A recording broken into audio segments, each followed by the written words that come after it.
In today's video, I'm going to teach you how to activate Microsoft Visio in just 5 minutes. Whether you're gearing up to create detailed flowcharts or intricate diagrams, getting set up with Visio is simple and straightforward, and I'm here to guide you through each step of the way. First, let's open your preferred web browser. It could be Chrome, Firefox, Edge, or any other browser you like to use for web searching. Type Microsoft Visio into the search bar and hit Enter. The official Microsoft Visio page should be one of the top results, so go ahead and click on that link.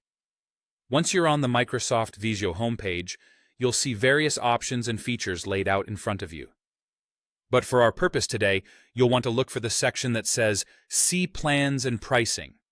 Clicking here will give you a better overview of the Visio plans available. However, keep in mind that if you already have a Microsoft 365 account, Visio is often included at no extra cost.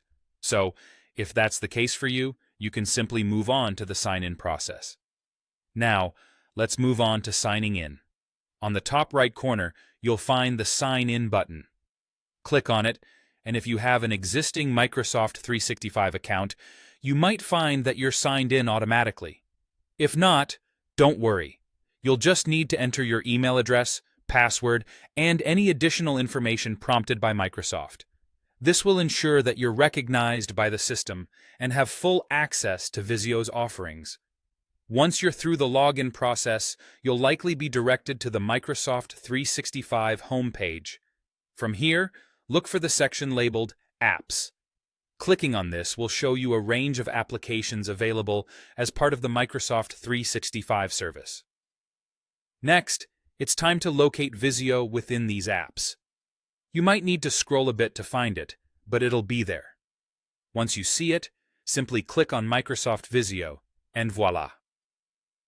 You're now all set to start creating your flowcharts, diagrams, and much more. Remember, getting started with Visio is just the beginning. Spend some time experimenting with its features and tools. The more you explore, the more you'll uncover the full potential of what you can create with Visio. And that wraps up our guide for today. Thanks for watching, and happy creating with Microsoft Visio.